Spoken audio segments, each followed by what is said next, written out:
तो guys welcome to today session. आज के सेशन में हम लोग प्रोटोकॉल्स पढ़ने वाले हैं। एक जनरल आइडिया हम लोग लेंगे कुछ प्रोटोकॉल्स के बारे में जो आमतौर पे एक नेटवर्क में काम आते हैं।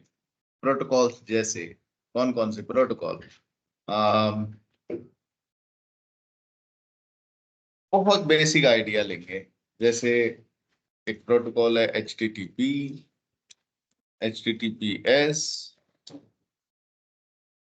FTP,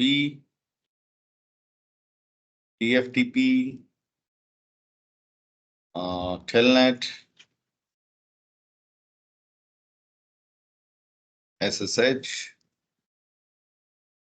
DHCP, DNS, SMTP, POP, IMAP, NTP, CDP, LLDP और SNMP,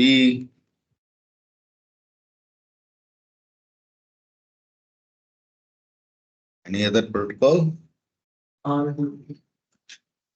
बस इतने ही है अपने सिलेबस पे।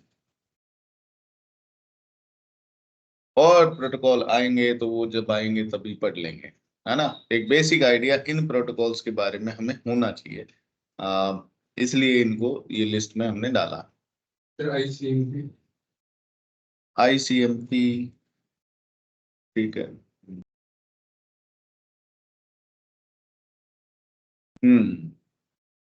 So let's begin with HTTP. HTTP क्या है? प्रोटोकॉल ऑफ द इंटरनेट, ऐसा बोल देते हैं इसको। इंटरनेट के लिए यही प्रोटोकॉल है। हाइपर टेक्स्ट ट्रांसफर प्रोटोकॉल, इसका फुल फॉर्म है हाइपर टेक्स्ट ट्रांसफर प्रोटोकॉल। क्या काम आता है ये भाई वेबसाइट खोलने का काम आता है ना। वेब पेज को एक्सेस करने का काम आता है। हम लोग कोई भी वेबसाइट खोल ले, गूगल फॉर एग्जाम्पल, सो इधर HTTP आपको यह दिख जाएगा। ये आप देखेंगे इसके बिगिनिंग में HTTP या HTTPS ये आपको दिख जाता है। ये जो प्रोटोकॉल है ना HTTP और HTTPS, अच्छा इसमें लिस्ट में RARP,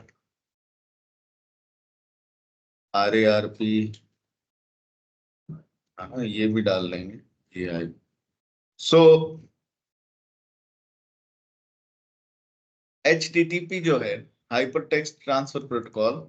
हाइपर टेक्स्ट क्या होता है? ये hyper text, what is hyper text? भाई देखो, हर जो वेबसाइट आपको दिख रही है ना, हर कोई वेब पेज जो आपको दिख रहा है, वो वेब पेज का कुछ ना कुछ कोड है ना। तो राइट क्लिक करके जब आप यहाँ पर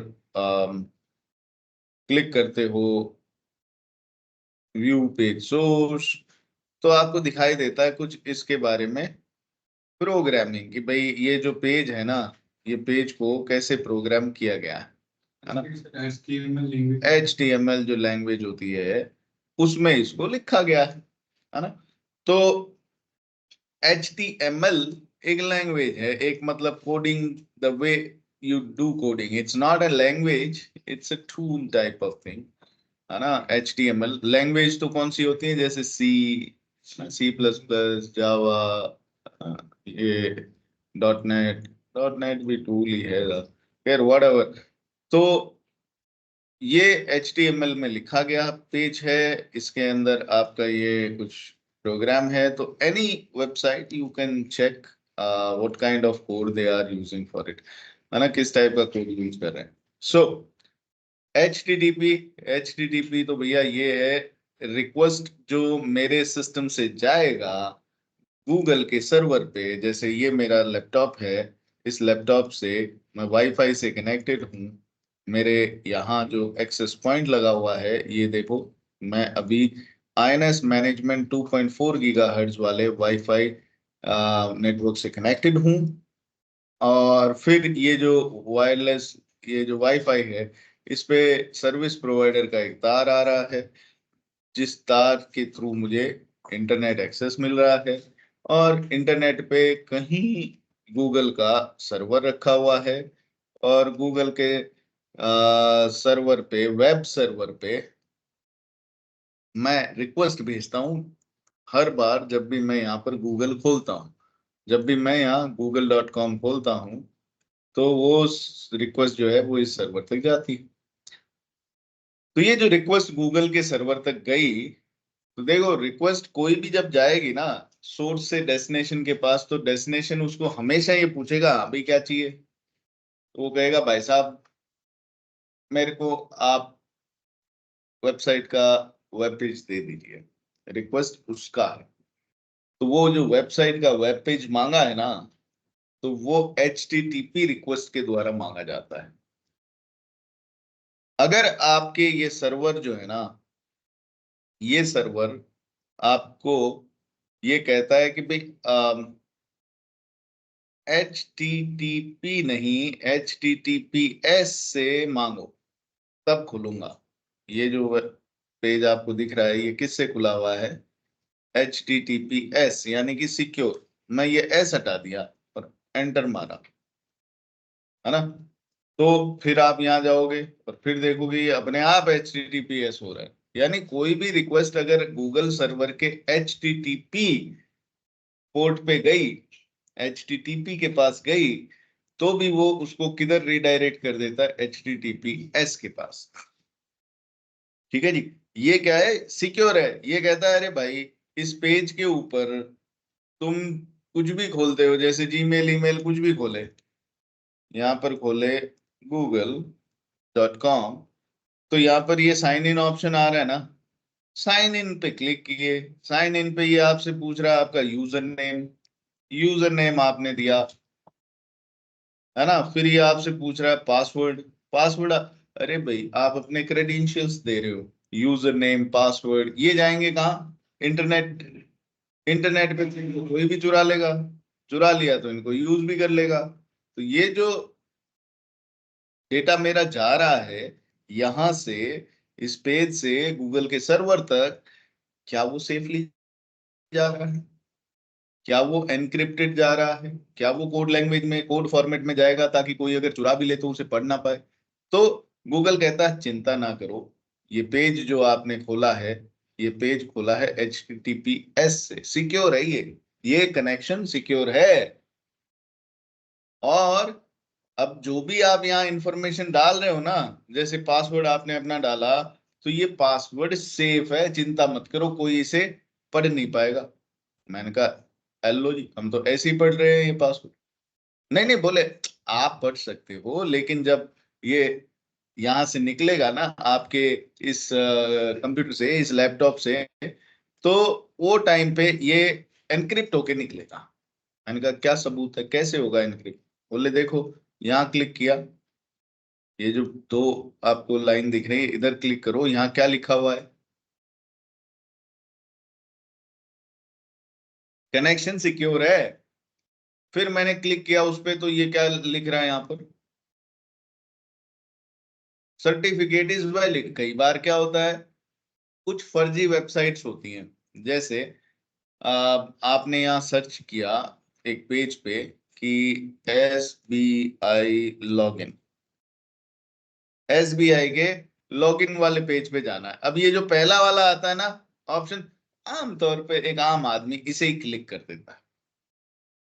ये एक्चुअल में SBI का पेज था ही नहीं।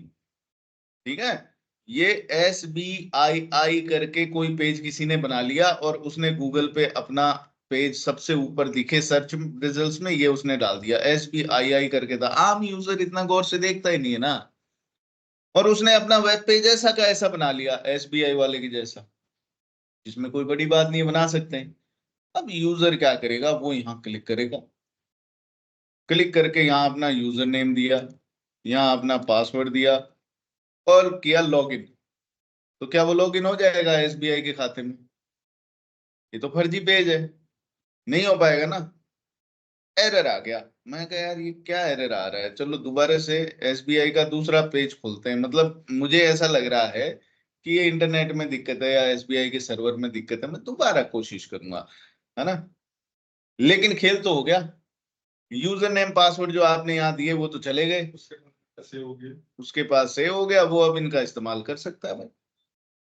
तो आप हमेशा कोई भी वेबसाइट खोलो तो ये मत देखो कि ये HTTPS है तो भाई ठीक ही है, ये तो इसमें क्या ही दिक्कत है। आप ये भी देखो कि ये जो वेबसाइट आपकी है, ये वेबसाइट आपको यहाँ कनेक्शन सिक्योर बता रही है और सर्टिफिकेट वैलिड बता रही है। सर्टिफिकेट मतलब हर वेबसाइट को एक सर्टिफिकेट मिलता है, हर वेबसाइट को एक सर्टिफिकेट कौन देता है, कई सारी अथॉरिटी है सर्टिफिकेट देने वाली। भैया आपको CCNA कोर्स का सर्टिफिकेट चाहिए तो कितने सारे इंस्टीट्यूट है, किधर भी जाके कोर्स का सर्टिफिकेट ले आओ, है ना। वैसे ही सर्टिफिकेट, लेकिन वो सर्टिफिकेट देने वाली संस्था वैलिड होनी चाहिए, है ना। ऐसे ही हर कोई तो सर्टिफिकेट नहीं दे पाएगा। तो ऐसे ही क्या होता है कि हमारे जितने भी इंटरनेट पर चलने वाले वेबसाइट्स हैं उनको सर्टिफिकेट देने वाली कई सारी संस्थाएं हैं, जैसे वेराइजन, जैसे गूगल खुद देता है सर्टिफिकेट, जैसे कई सारे हैं। तो इस पे मैंने क्लिक किया सर्टिफिकेट वाले पे, तो आप ये देखो ये इनके सर्टिफिकेट का की है, भाई ये सर्टिफिकेट है। और ये सर्टिफिकेट जो है ये किसको दिया है, google.com को।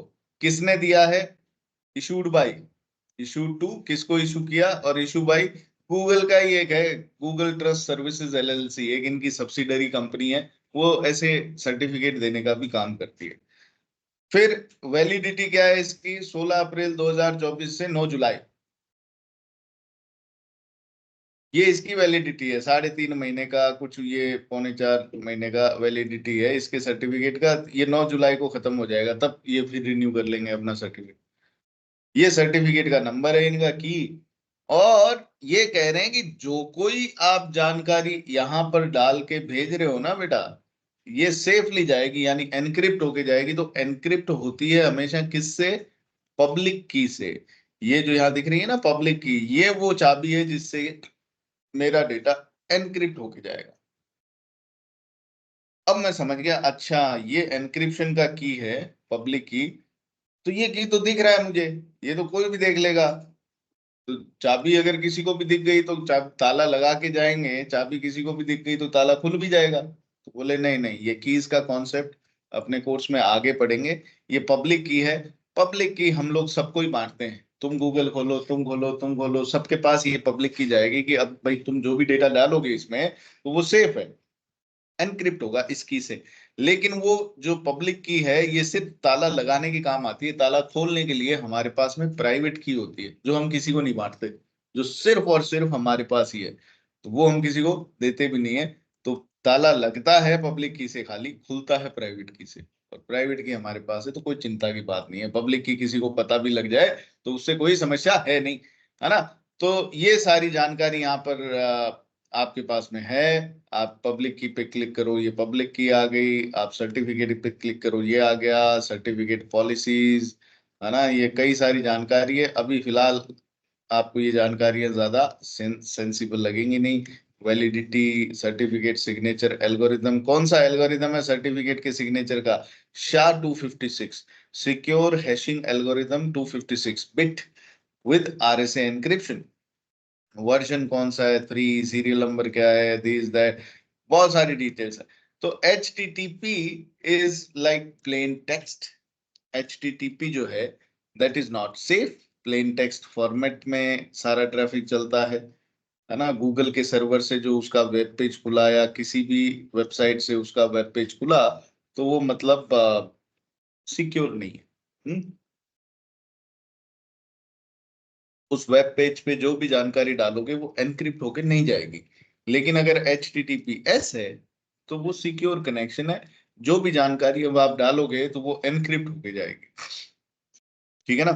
तो ये फर्क है HTTP में और HTTPS में। HTTP एक TCP बेस्ड प्रोटोकॉल है, यानी लेयर 4 पे क्या इस्तेमाल करता है ये, TCP। ये है तो लेयर 7 का प्रोटोकॉल, लेयर 4 पे क्या इस्तेमाल करता है ये, TCP। HTTPS भी लेयर 6 पे करते हैं या फिर लेयर 6।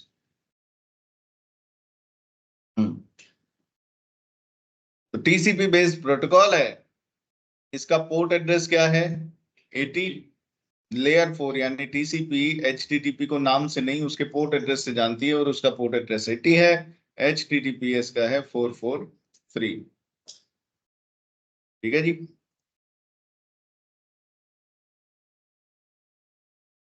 बस इतना ही, थोड़ा थोड़ा पढ़ेंगे इनके बारे में, है ना, ज्यादा माथापौड़ी करनी ही नहीं। सिर्फ इतना समझना है कि भाई ये क्या काम करता है प्रोटोकॉल, अब इसकी डिटेल में नहीं जाएंगे अपन, है ना।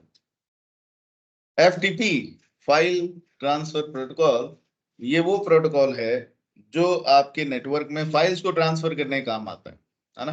तो जैसे आपका एक लैपटॉप ये है, एक लैपटॉप आपका किसी दूसरे साइट पे है ना। आपको एक लैपटॉप से दूसरे लैपटॉप पे फाइल भेजनी है ना। फाइल इधर से इधर भेजनी है या इधर से इधर आपको फाइल लेनी है, तो उसके लिए आप एक प्रोटोकॉल का इस्तेमाल करते हैं FTP। ठीक है जी, file transfer protocol. Now FTP भी एक TCP बेस्ड प्रोटोकॉल है और दो पोर्ट्स का इस्तेमाल करता है। ये पोर्ट 20 और 21, 20 और 21 दो पोर्ट। क्यों भाई दो पोर्ट क्यों चाहिए इसको? एक पोर्ट इसके FTP सर्वर के लिए होता है, एक सेंड के लिए एक रिसीव के लिए। एक लाइन के लिए अलग होता है। ऐसा है, एक सेंड के लिए एक रिसीव के लिए। एक तो डाटा के लिए होता है, एक तो फाइल सेंड होने के लिए, एक तो फाइल सेंड, तुम बताओ क्या कह रहे हो? एक तो डाटा लिंक के लिए होता है। डेटा लिंक, इससे क्या समझे?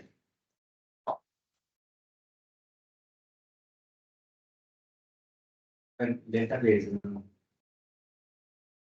और एक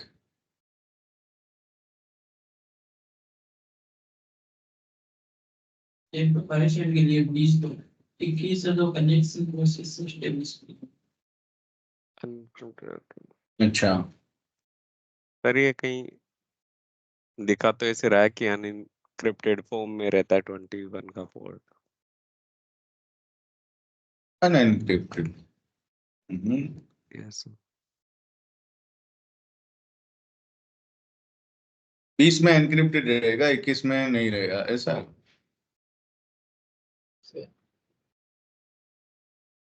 सर एक क्लाइंट और एक सर्वर के लिए रहता है, एक क्लाइंट के लिए एक सर्वर के लिए। गूगल खोल ही लिए हैं तो FTP पोर्ट 20 वर्सेस 21। तो FTP 21 is for control channel and 20 is for data channel. दो तरह का ट्रैफिक चलता है हमारे नेटवर्क में, एक को कहते हैं हम लोग कंट्रोल ट्रैफिक, एक होता है डेटा ट्रैफिक। कंट्रोल ट्रैफिक क्या होता है भाई? कंट्रोल ट्रैफिक होता है जब हमारे नेटवर्क में राउटर राउटर से बात कर रहा है ना, कोई प्रोटोकॉल इनके बीच में चला रखा है हमने, तो ये राउटर एक दूसरे से हर कुछ निश्चित समय बाद बात करेंगे, हाय हेलो भेजेंगे, कैसे हो, ठीक हो, क्या नेटवर्क है तेरे पास, क्या खबर आई भाई, बता दी, इसने इसको बता दी, ऐसे ये आपस में बात करते हैं। स्विच अगर हमारे नेटवर्क में लगे हुए हैं तो स्विच एक दूसरे से बात करते रहते हैं। राउटर लगा हुआ है उसके साथ फायरवॉल लगा हुआ है, ये आपस में बात करते रहते हैं। फायरवॉल फायरवॉल दो लगे हुए हैं रिडंडेंसी के लिए, तो ये आपस में बात, सारे डिवाइस एक दूसरे से बात करते हैं नेटवर्क में। और ये जो बातचीत इनके बीच में होती है ना, इसी ट्रैफिक को बोलते हैं कंट्रोल ट्रैफिक। और जो यूजर होता है ना भाई, यूजर जो है वो डेटा कोई भेजा, इंटरनेट पे जाना है इस राउटर के थ्रू, या फिर उसको किसी और साइट के डिवाइस से सर्वर से कम्युनिकेट करना है, तो जो एंड यूजर डेटा भेजता है उसको बोलते हैं डेटा ट्रैफिक। एक तो हो गया कंट्रोल ट्रैफिक, एक हो गया डेटा ट्रैफिक। तो कंट्रोल वाला जो ट्रैफिक है उस ट्रैफिक को कौन से पोर्ट पे हैंडल करता है? ये पोर्ट नंबर 21 पे। और जो यूजर का डेटा है उसको कौन से पोर्ट पे हैंडल करता है? 20 पे। ठीक है जी। तो FTP एक TCP बेस्ड प्रोटोकॉल है तो अब ये चीज समझना आप, FTP एक TCP बेस्ड प्रोटोकॉल है। दैट मीन्स ये मेरा एक सिस्टम है, ये मेरा दूसरा सिस्टम है, ये दोनों आपस में कनेक्टेड है, A और B। A B को कोई फाइल भेज रहा है XYZ, ये फाइल भेजने के लिए इसने इस्तेमाल क्या किया, एक प्रोटोकॉल FTP। तो FTP क्योंकि एक TCP बेस्ड प्रोटोकॉल है, तो पहले A से B के बीच में एक कनेक्शन बनेगा, synchronization reply with acknowledgement and acknowledgement. ये 3 वे हैंडशेक होके इनके बीच में TCP कनेक्शन बनेगा, और कनेक्शन बनने के बाद डेटा ट्रांसमिट होगा। तो ये जो कनेक्शन बना है, ये भी कौन से चैनल पे बना है, ये भी कौन से पोर्ट पे बना है, कंट्रोल वाले पे। आपस में बात कर रहे हैं ना, ये यूजर का डेटा थोड़ी है। यूजर का डेटा तो ये फाइल है जो बाद में जाएगा। अभी ये जो जा रहा है डेटा एक दूसरे के बीच में, ये कंट्रोल ट्रैफिक कहलाता है। तो ये जो कनेक्शन बन रहे हैं इनके बीच में, ये कौन से पोर्ट पे बन रहे हैं, 21 पे। कनेक्शन बन गया, जब तक ट्रैफिक चल रहा है कनेक्शन सुचारू रूप होगा। ये सारी कहानी इन दोनों के बीच में किस पोर्ट पे घटेगी, 21 नंबर पोर्ट पे। ठीक है, 21 नंबर पोर्ट अगर सही है, कनेक्शन बना हुआ है, तो 20 वाले पे डेटा भेज दो। 21 बंद तो 20 बंद, समझ रहे हो। पहले 21 नंबर पोर्ट काम करेगा, कनेक्शन बनेगा, कंट्रोल ट्रैफिक इनके बीच जाएगा, उसके बाद 20 नंबर वाला पोर्ट काम में आएगा। जितने भी सर इसके टीसीपी के लेके वो सारे 21 पे काम करते हैं, data share. Yes bro, that's the truth. ठीक है, हाँ जी, कोई सवाल। अब रही बात एनक्रिप्शन वगैरह की, तो एनक्रिप्शन FTP नहीं करता। FTP कहता है मेरे पास तो जो फाइल आ गई ना, वो फाइल को मैं सीधे सीधे भेज दूंगा। एनक्रिप्ट करवाना है, अगर आपको इस PC से निकालते समय इसको एनक्रिप्ट करवाना है, तो उसके लिए कोई एनक्रिप्शन प्रोटोकॉल का इस्तेमाल करो। एनक्रिप्शन प्रोटोकॉल कई होते हैं, डैश, ट्रिपल डैश, AES, है ना। ये एनक्रिप्शन प्रोटोकॉल है जो हम सिक्योरिटी में आगे पढ़ेंगे, तो ये अलग है। आप इनका इस्तेमाल करो, FTP के साथ में इनका इस्तेमाल करो, ये एनक्रिप्शन करने के काम आते हैं। FTP का काम ये नहीं है एनक्रिप्ट करवाना, FTP का काम है सिर्फ फाइल ट्रांसफर करना। अगर आपको डेटा को सिक्योरली भेजना है तो एनक्रिप्ट करवाना है, तो उसके लिए अलग से ये हमारे पास प्रोटोकॉल है, इनका इस्तेमाल करो। आ रही है कहानी समझ में। मतलब कुछ प्रोटोकॉल हैं जैसे HTTPS, तो वो तो एनक्रिप्ट करवा पा रही खुद से, लेकिन FTP जो है वो कहता है भाई साहब मेरे पास तो अपना काम है फाइल भेजने का, अपना एनक्रिप्शन का कोई डंडा नहीं है। अगर आप चाहो तो एनक्रिप्ट करवाना है तो उसके लिए ये 3 बंदे हैं, इनमें से किसी को भी हायर करो। हाँ जी, कोई सवाल है। घनश्याम सोनकर, प्रभा सोनकर के नाम से जी। सुमित आप अनम्यूट हो नगर रखे कॉलोनी, हैं। Plot number 51, plot number 51।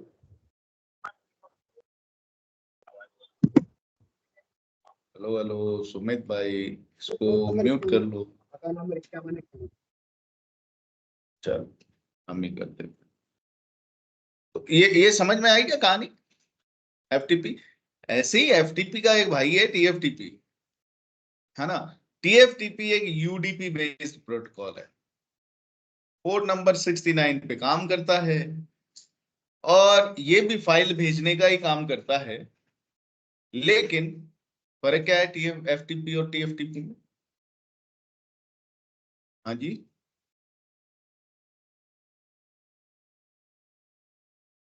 क्या फर्क है।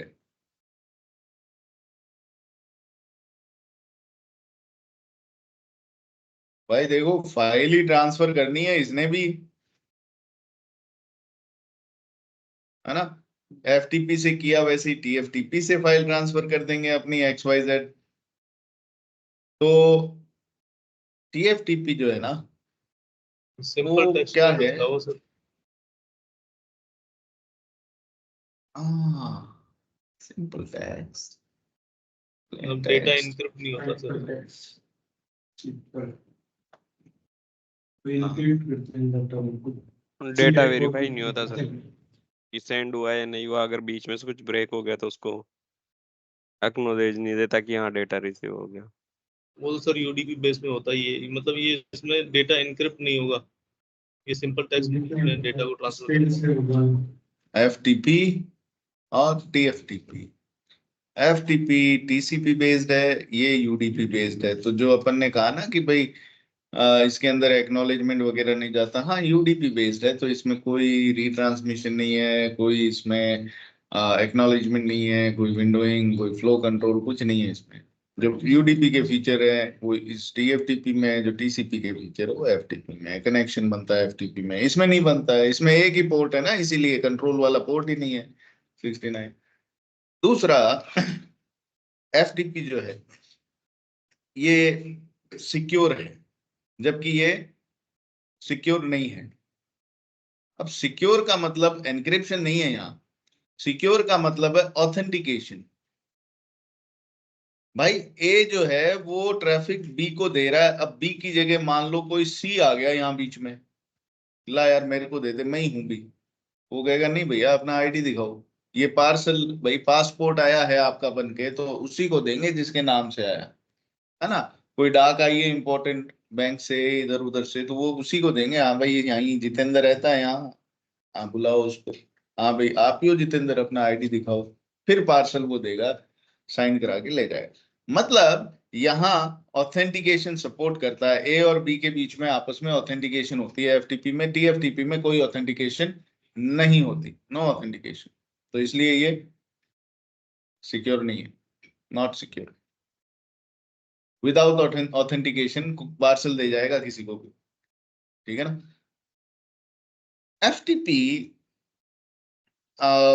जो है वो क्या है, पोर्ट नंबर 2021 TCP का, ये पोर्ट नंबर 69।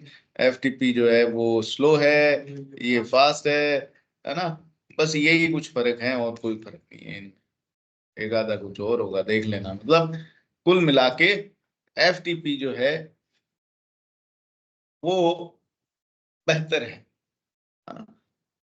बेहतर क्यों है, क्योंकि भाई ऑथेंटिकेशन एक अच्छा है, इंपॉर्टेंट चीज है ना। फिर TCP बेस्ड है तो आपकी फाइल, आपका ट्रैफिक सेफ है, मतलब रिट्रांसमिशन वगैरह हो जाएगा, है ना। लेकिन आजकल एक और प्रोटोकॉल का इस्तेमाल करते हैं, FTP TFTP, ये पुराने हो गए अब, है ना। हाँ FTP का ये एक फ्लेवर है SFTP, सिक्योर FTP, है ना। सिक्योर FTP में एनक्रिप्ट हो जाएगा, ठीक है। लेकिन एक और प्रोटोकॉल आता है SCP। SCP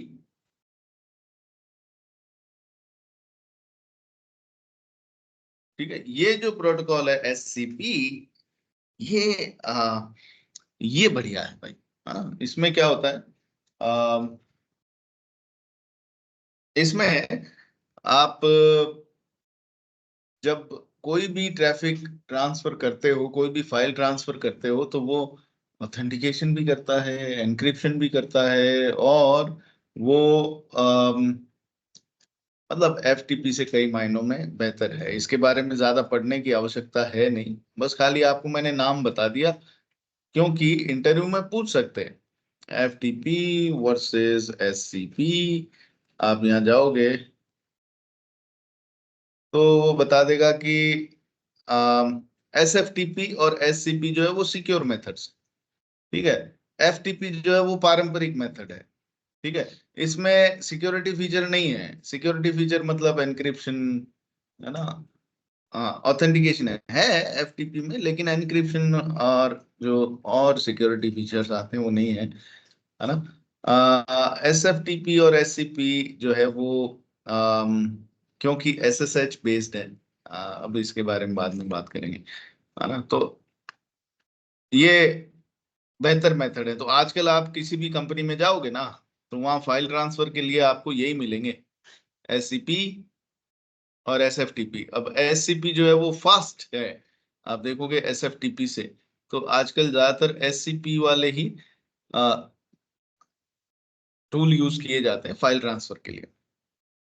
तो SCP secure control protocol, something like that, SCP, SCP protocol, secure copy protocol, secure copy protocol.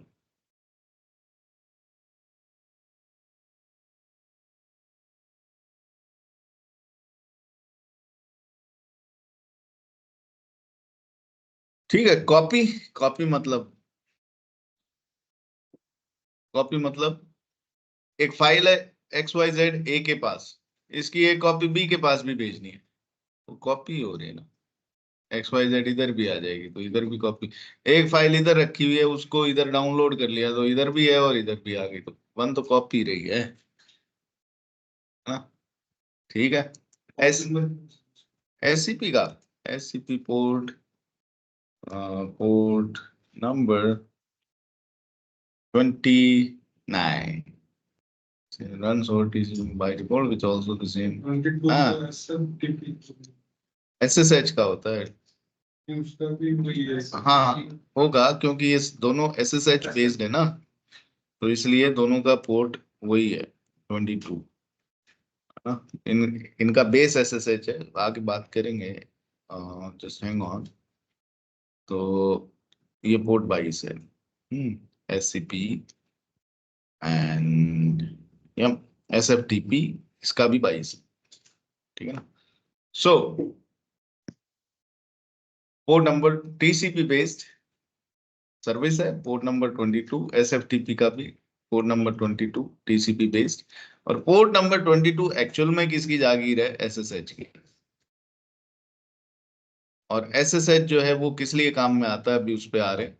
तो अभी आते हैं टेलनेट। टेलनेट प्रोटोकॉल एक TCP बेस्ड प्रोटोकॉल है, पोर्ट नंबर 23 पे ये काम करता है। और काम क्या आता है टेलनेट, रिमोटली किसी भी डिवाइस को एक्सेस करने के लिए, रिमोट एक्सेस प्राप्त करने के लिए किसी भी डिवाइस पे। तो जैसे मेरे नेटवर्क में एक स्विच है ना, एक और स्विच है। हमने पढ़ा है सिस्को का 3 लेयर मॉडल, तो कई सारे स्विचेस हो सकते हैं। ये राउटर है और फिर ये राउटर इंटरनेट से जुड़ा हुआ है, उससे आगे फिर मेरा एक राउटर है ना, उससे आगे फिर मेरा एक स्विच है, इधर भी स्विच है। ये ऐसे कनेक्टेड है, like this, okay, and इधर एंड होस्ट लगा हुआ है, यानी मैं हूं, मेरा पीसी है इधर, और मैं क्या करता हूं, मैं नेटवर्क एडमिनिस्ट्रेटर हूं। तो जब कभी किसी डिवाइस में इशू आता है ना, जैसे ये एक्सेस 1, ये डिस्ट्रीब्यूशन 1, ये राउटर 1, ये router 2, distribution 2, access to whatever. So अब जब कभी किसी भी डिवाइस में प्रॉब्लम आती है तो मैं मेरे लैपटॉप पे बैठ के और इन डिवाइसेस को एक्सेस कर लेता हूँ। ये राउटर्स और स्विचेस हैं, इनको मैं यहीं बैठ के एक्सेस कर लेता हूँ। दुनिया भर में मेरी कंपनी के 100 ऑफिस हैं, सब जगह जो भी डिवाइस लगे हुए हैं ना, फायरवॉल, राउटर, स्विच, ये मेरे लैपटॉप से मैं इनको एक्सेस कर लेता हूँ और उनकी कॉन्फ़िगरेशन देख लेता हूँ। कुछ बदलाव करने कॉन्फ़िग में वो भी कर पाता हूँ, इनको रीलोड करना है, इनका ऑपरेटिंग सिस्टम अपग्रेड, सब यहीं बैठे बैठे कर लेता हूँ मैं इस सिस्टम से। कैसे कर लेते हैं ये, तो ये जैसे मेरा पैकेट ट्रेसर है ना, इस पैकेट ट्रेसर पे मुझे क्या करना है, मुझे ये स्विच को एक्सेस करना है, इस स्विच की कॉन्फ़िगरेशन करनी है इस पीसी पे बैठ के। तो मैं क्या करूंगा, इस स्विच को कहूंगा, देख भाई, तुझे अगर ये पीसी है ना, ये आके तुझे कहे कि भाई साहब मेरे को, मैं आपको एक्सेस करना चाहता हूं, तो तू हो जाना। तो इसके लिए कुछ सर्टेन कॉन्फ़िगरेशन करनी पड़ती है डिवाइस में, है ना। Enable password Cisco, enable secret and whatever, line VTY 0 to 4,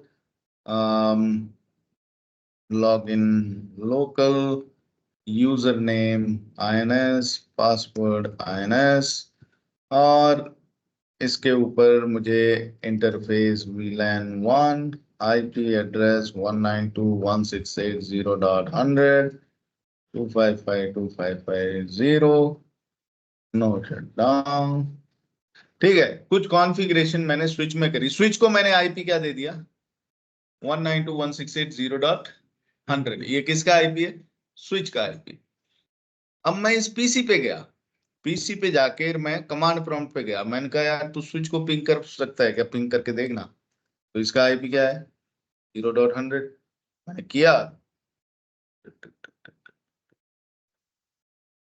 हो गया, है ना, स्विच पिंग हो रहा है। अब मैंने कहा यार स्विच पिंग हो रहा है, पता नहीं कहाँ रखा हुआ, मेरे को उसकी कॉन्फ़िगरेशन देखनी है फटाफट। तो बोले उसको टेलनेट कर ले। मैंने किया टेलनेट 192.168.0.100। किसको करना है टेलनेट, उसका आईपी दे दो। तो मुझे तो स्विच को करना है, उसका आईपी दिया, user name INS, password INS। ये देखो भाई,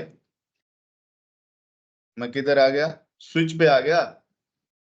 देख रहे हो, मैं जो कोई कॉन्फ़िगरेशन यहाँ करना चाहूं वो कर सकता हूं। मतलब स्विच का कंट्रोल मेरे पास इधर ही आ गया। ये है टेलनेट। आप एक डिवाइस पे बैठ के किसी दूसरे डिवाइस को रिमोटली कहीं से भी एक्सेस कर सकते हो, है ना। तो इसे कहते हैं टेलनेट। लेकिन ये टेलनेट जो है ये सुरक्षित नहीं है भाई, है ना। टेलनेट जो है वो कौन से पोर्ट पे काम करता है, TCP पोर्ट 23 पे काम करता है। अब देखो यहाँ जो मैंने टेलनेट किया, अब मुझे ये काम कर लिया, मैंने जो काम करना था एग्जिट किया, अब मैं वापस मेरे कंप्यूटर पे आ गया।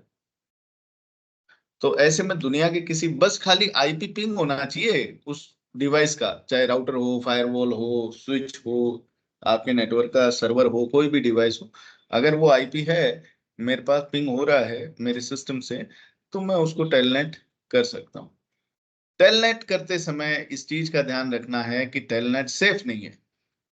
सेफ क्यों नहीं है, क्योंकि टेलनेट में कोई भी जो टेलनेट के दौरान जो भी कम्युनिकेशन होता है वो प्लेन टेक्स्ट में होता है, कोई एनक्रिप्शन नहीं है। SSH जो है वो इसका रिप्लेसमेंट है, टेलनेट का ही बेहतर वर्जन है, सिक्योर शेल। ये ये एनक्रिप्टेड है, ये एनक्रिप्टेड फॉर्म में भेजता है। मतलब जो मैंने यूजर नेम पासवर्ड यहाँ डाले थे ना बंधु, ये जो यहाँ यूजर नेम पासवर्ड मैंने टेलनेट करने के लिए डाले थे ये, और यहाँ जो पासवर्ड डाला, ये गए हैं प्लेन टेक्स्ट में, दिखेंगे। अगर कोई चुरा लेगा ना, रास्ते में स्निफ कर लेगा, उसकी कॉपी बना लेगा तो उसको दिखेंगे। लेकिन अगर मैं टेलनेट की जगह SSH करता तो नहीं दिखते भाई, क्योंकि SSH में ये जाते हैं एनक्रिप्टेड फॉर्म में। तो SSH सेफ है, टेलनेट सेफ नहीं है, बस इतना ही फर्क है, बाकी सेम ही है ना। दोनों का काम सेम ही है। जो हमने टेलनेट से एक्सेस प्राप्त किया है किसी रिमोट डिवाइस पे, वही SSH से करते हैं।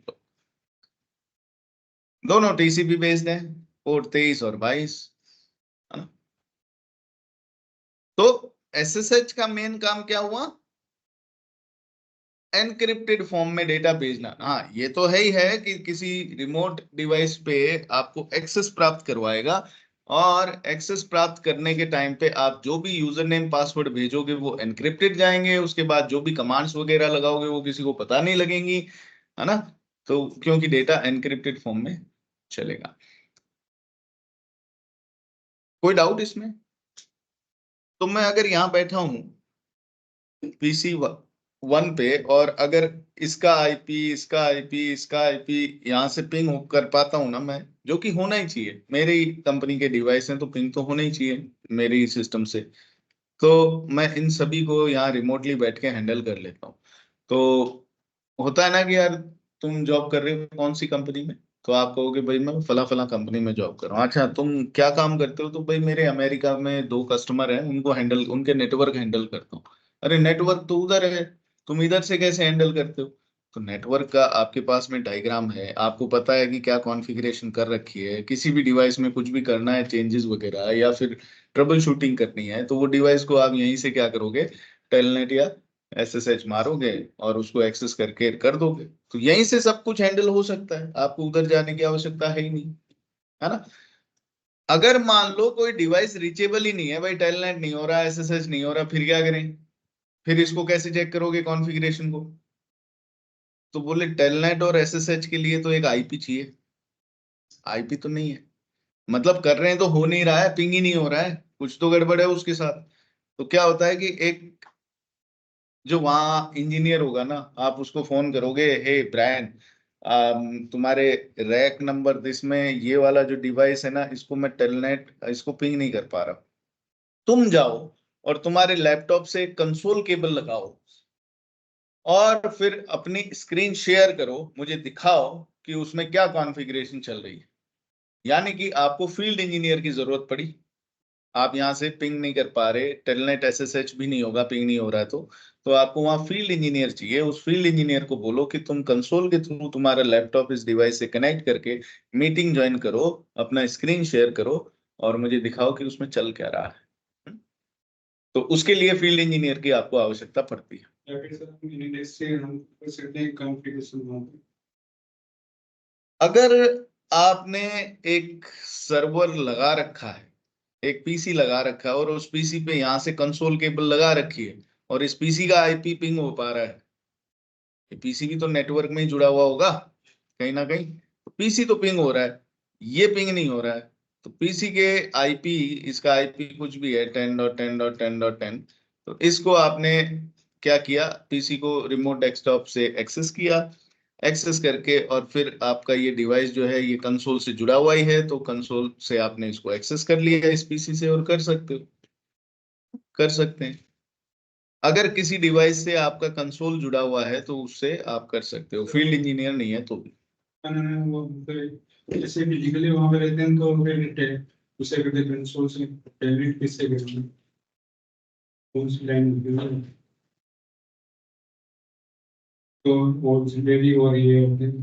हाँ, वो आगे पढ़ेंगे ना, VTY, वर्चुअल टर्मिनल लाइन, ठीक है, ये समझ आया? सर ये हम्म, मैं कह रहा हूँ सर, ये जो पोर्ट नंबर 22 पर ही लिसन करेगा क्या आगे वाला जो ये हाँ जी, जो SSH है, जो पोर्ट नंबर 22 है, उसी पर हाँ, अगला पोर्ट लिसन करेगा TCP पे बेस वाला? नहीं अगला जैसे ये पोर्ट लिसन डेटा, करेगा मतलब? मतलब जैसे डेटा इनक्रिप्ट हो गया यहाँ हुआ, तो आगे डिक्रिप्ट भी तो होगा ना, डिक्रिप्शन होगा ना डेटा का, उसको कैसे हाँ पता होगा ना, लगेगा कि ये डेटा है? तो वो कौन से पोर्ट पे होगा सर? डिक्रिप्शन हाँ, पता नहीं, उसके लिए अलग कोई पोर्ट यूज करता है कि, I have no idea. SSH port number 22, SSH port number for data decryption 22 ही है भाई, ये तो 22 पे ही काम करता है, मतलब और कोई पोर्ट नहीं, नंबर का इस्तेमाल तो नहीं करता है मेरे ख्याल। ये यही पूछ रहा था सर, मेरे को पता नहीं था, मैं तो पूछ रहा था, यही है ना 22 नंबर नहीं यूज कोई करते दिक्कत नहीं है, इसका 22 ही है, मतलब ये नो वरीज। और यप, ओके, और कोई सवाल? और सर आपने भी बताया ना कि एक सर्वर अपन लगा देंगे कंसोल के थ्रू, तो उसमें भी कुछ कैपेसिटी रहती है कि सर्वर से कितने अपन आगे पीसी कनेक्टेड कर सकते हैं, जिससे अपन पिंग कर पाएंगे या टेलनेट कर पाएंगे या SSH कर पाएंगे? हाँ, तो एक पीसी पे तो एक ही डिवाइस से कंसोल लग सकता है, एक पीसी से एक ही डिवाइस पे कंसोल लग सकता है ना। तो आपको जैसे ये एक्सेस स्विच है, अब इसके लिए फिर अलग से और एक पीसी लगाना पड़ेगा। अब हर स्विच से, हर राउटर से एक पीसी थोड़ी लगा दोगे ऐसे कंसोल के लिए। तो क्या होता है, एक टर्मिनल सर्वर लगाते हैं हम लोग जनरली। तो ये आपकी जो रैक है ना, उस रैक के अंदर जब आपके ये राउटर्स और स्विचेस लगे हुए हैं, तो राउटर्स और स्विचेस के साथ में ये जैसे राउटर 1, ये राउटर 2, ये राउटर 3, ये स्विच 1, है ना। तो एक क्या है, एक टर्मिनल सर्वर लगा देते हैं हम लोग। टर्मिनल सर्वर एक ऐसा राउटर है जिसमें से एक असिंक्रोनस पोर्ट से एक केबल निकलती है और ये केबल जाके लग जाती है इसके कंसोल पोर्ट पे। एक केबल निकल के यहाँ कंसोल पोर्ट पे, हर डिवाइस के कंसोल पोर्ट पे एक केबल निकल के लग जाएगी। और ये जो टर्मिनल सर्वर है इसमें से एक असिंक्रोनस पोर्ट पे से 8 केबल निकल जाती हैं। तो 2 अगर ये पोर्ट हुए तो 16 डिवाइस हैंडल कर सकते हो, है ना। 3 अगर हुए तो 24 डिवाइस पे कंसोल लग सकती है। तो हमारी जो ये लैब है यहाँ पर, इसमें यही सिस्टम कर रखा है हमने। हमने टर्मिनल सर्वर लगाया हुआ है और उस टर्मिनल सर्वर से हर राउटर और स्विच पे कंसोल केबल जाके लग रही है। तो आप जब कभी भी इस टर्मिनल सर्वर को टेलनेट या एसएसएच करोगे, भाई इनका राउटर्स का तो डायरेक्ट आईपी है। R1 का आईपी है 1.1.1.1, R2 का आईपी है 2.2.2.2, R3 का आईपी है 3.3.3.3, है ना। स्विच 1 का है 4.4.4.4। तो इनको आप डायरेक्ट पिंग करके टेलनेट एसएसएच कर सकते हो। लेकिन बाय द वे ये टेलनेट एसएसएच नहीं हो पा रहा 2.2.2.2। तो फिर आप क्या करोगे, आप टर्मिनल सर्वर पे जाओगे, इसका भी कोई आईपी होगा 10.10.10.10, इसका कोई आईपी होगा, इसको आप टेलनेट या एसएसएच करोगे। और ये जो टर्मिनल सर्वर है इस पे जाके और आप कहोगे भाई तू कंसोल के द्वारा R2 का एक्सेस दे दे मुझे। कुछ खास करना नहीं होता, बस खाली इस पे लिखना R2, एंटर मारोगे तो कंसोल के द्वारा R1 R2 आपके सामने खुल जाएगा। ये R2 के 2222 आईपी से इसका कोई लेना देना नहीं है। इसकी कॉन्फ़िगरेशन पूरी उड़ गई, फ्रेश डिवाइस है तो भी कोई प्रॉब्लम नहीं है। R2 जो है वो एक्सेस हो जाएगा टर्मिनल सर्वर से। तो टर्मिनल सर्वर्स का इस्तेमाल करते हैं, क्योंकि एक रैक के अंदर अगर 16 डिवाइस भी हैं तो वो 16 के 16 डिवाइसेस के लिए कंसोल केबल इस टर्मिनल सर्वर से लग जाएगी। So you need not to worry. अगर आपका नेटवर्क से रीचेबल है तो इससे कर लो डायरेक्ट टेलनेट एसएसएच, और इससे नहीं हो गया, बंद हो गया, तो फिर ये वाला जो सिस्टम कर रहे थे ना, ये तो बहुत भारी सिस्टम है। तो टर्मिनल सर्वर लगा दो, उससे डायरेक्ट 16 डिवाइस तक आप पहुंच पाओगे। और ये जो टर्मिनल सर्वर है, अगर इस पे ही नहीं पहुंच पा रहे तो अलग बात है कि ये भी नहीं रीचेबल है, ये भी नहीं रीचेबल है, इसका मतलब पूरी साइट ही रीचेबल नहीं है। तो उसके लिए क्या करते हैं हम लोग एक अलग से स्विच लगाते हैं। इस स्विच से इन डिवाइसेस का मैनेजमेंट इंटरफेस कनेक्ट करते हैं, मैनेजमेंट जीरो। इस स्विच से ये मैनेजमेंट इंटरफेस कनेक्ट किया, ये राउटर का मैनेजमेंट इंटरफेस भी इससे कनेक्ट कर दिया, और ये स्विच जो है ये एक राउटर से लग गया, राउटर से एक इंटरनेट पे कनेक्शन गया, और इस इंटरनेट पे जो कनेक्शन गया वो इधर वाले एक राउटर पे, है ना। और इधर भी एक ऐसे ही स्विच लगेगा, उस स्विच पे इन सब के मैनेजमेंट वाले कनेक्शन जाएंगे। तो मतलब एक नया नेटवर्क खड़ा कर रहे हैं पैरेलल, सिर्फ मैनेज करने के लिए डिवाइस को, कि मान लो ये वाला लिंक डाउन हो गया तो फिर ये यूजर जो है वो इस तक नहीं पहुंच पाएगा ना ट्रबल शूटिंग करने।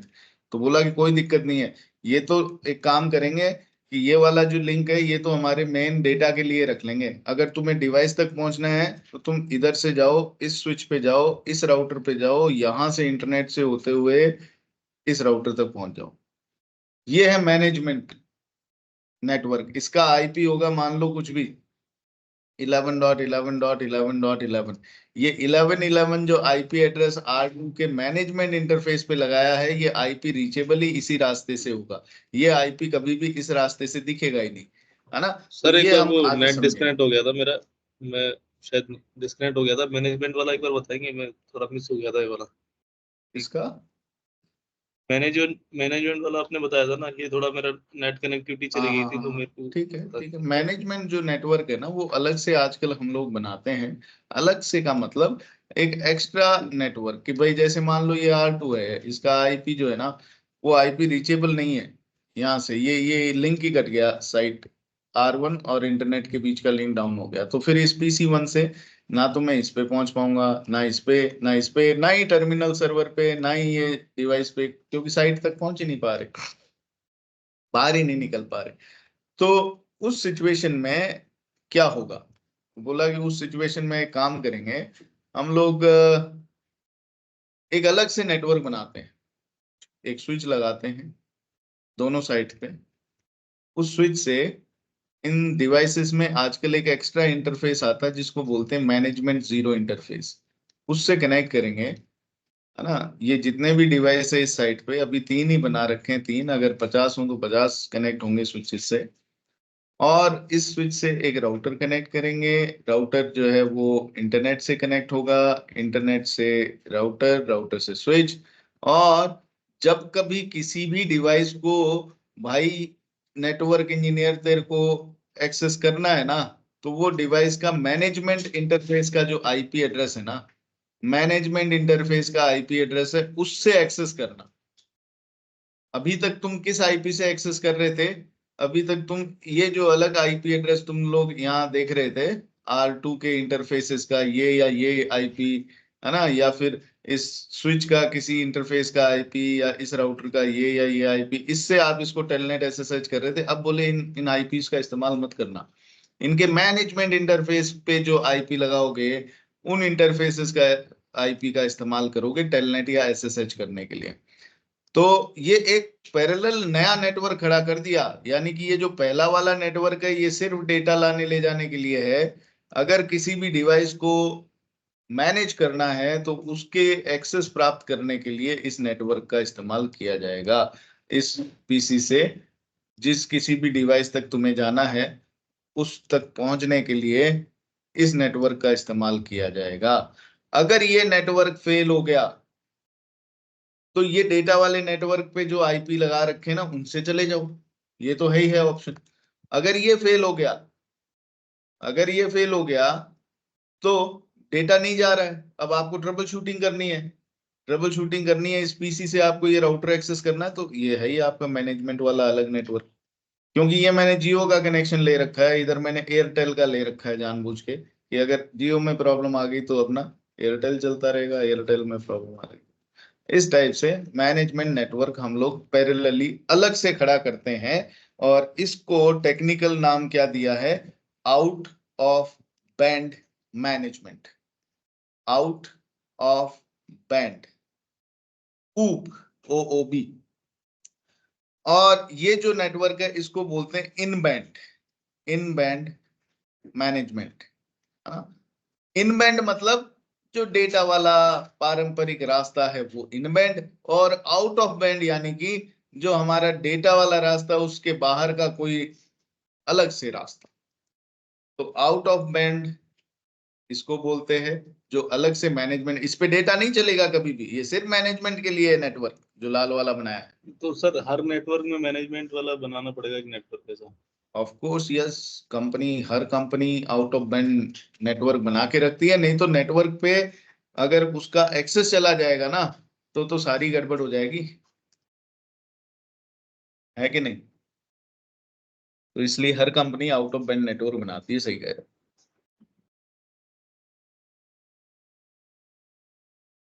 समझ में आ रहा है कुछ? कहीं नहीं आए समझ में तो पूछ लेना। सर अभी क्लोज करें क्या आज के लिए? हाँ करते हैं बात। है ना, तो बाकी बचे हुए प्रोटोकॉल जो हैं वो कल निपटाएंगे। छोटे छोटे प्रोटोकॉल है, मैं बहुत ज्यादा बात नहीं करता प्रोटोकॉल्स के बारे में जो हमारे काम के नहीं है। तो जैसे ये है ना, पॉप है, SMTP है, IMAP है, ये कुछ खास हमारे लिए है नहीं। NTP आगे हम विस्तार से पढ़ेंगे, CDP, LLDP ये सब सर विस्तार में है। मैनेजमेंट का कॉन्फ़िगरेशन आप बताओगे या फिर ये कुछ कहीं नहीं से नहीं, ये देखना पड़ेगा? सिंपल नेटवर्क होता है, जैसे ये इन बैंड नेटवर्क डिजाइन होता है वैसे आउट ऑफ बैंड डिजाइन होता है ना। तो इसमें कुछ अलग से कुछ नहीं करना पड़ता है, बस वही राउटिंग करनी है, वही जो सेम इधर इन बैंड पे कर रहे हैं उधर, बस खाली ये है कि ये जो रेड वाले मार्क है ना इंटरफेस, सिर्फ इन्हीं को रीच करने के लिए इस पे रास्ते पे आप डिफाइन करते हो कि यही नेटवर्क दिखता है इस रास्ते से, है ना। और ये जो नेटवर्क है ये इस रास्ते पे अलाउड नहीं है, ये सिर्फ इसी रास्ते पे अलाउड है, ये वाले आईपीस। ठीक है, बस खाली इतना ही जैसे है, सर बाकी जैसे कोई राउटर पे अपन कॉन्फ़िगरेशन करेंगे तो उसका मैनेजमेंट पोर्ट का दिखेगा कॉन्फ़िगरेशन या नहीं दिखता सर? क्या राउटर मैनेजमेंट पोर्ट का? जैसे राउटर पे दो पोर्ट होते हैं सर, कंसोल और मैनेजमेंट पोर्ट आपने बताया है ना। हाँ कंसोल के थ्रू तो लोकल लॉगिन कर लेंगे और मैनेजमेंट के थ्रू अपन पूरा डेटा वर्चुअली इधर से मैनेज करेंगे ऐसे, मतलब दूसरे डेटा हाँ। नहीं, देखो मैनेजमेंट जो है, कंसोल को तो बोलते हैं लाइन, और मैनेजमेंट जो है वो है इंटरफेस। दोनों में दिन रात का अंतर है। लाइन पे कभी डेटा नहीं जाता, डेटा जाता है मैनेजमेंट इंटरफेस पे, मतलब इंटरफेस पे डेटा आता जाता है। ये दरवाजा है आपके राउटर या स्विच का, लेकिन ये स्पेशल इंटरफेस है। इंटरफेस में भी वो इंटरफेस जो सिर्फ मैनेजमेंट के ट्रैफिक के लिए होगी, डेटा के ट्रैफिक के लिए नहीं होगी ये इंटरफेस। उसके लिए इंटरफेस कौन सी होती है? आपकी जो भी इथरनेट इंटरफेस है, फास्ट इथरनेट, गिगबिट इथरनेट, है ना, राउटर है तो सीरियल इंटरफेस भी हो सकती है, तो वो इंटरफेसेस आपकी डेटा के लिए होती है। ये इंटरफेस सिर्फ मैनेजमेंट के ट्रैफिक के लिए है। और ये लाइन जो होती है ना, इस लाइन पे तो कोई डेटा जा ही नहीं सकता। ये तो खाली आपके डिवाइस की कोई कमांड लाइन टर्मिनल को देखने के लिए काम में आती है। तो ये सब हम आगे पढ़ेंगे, 2 दिन और वेट कर लो। ठीक है सर, ठीक, thank you. No worries. Right? Any other questions?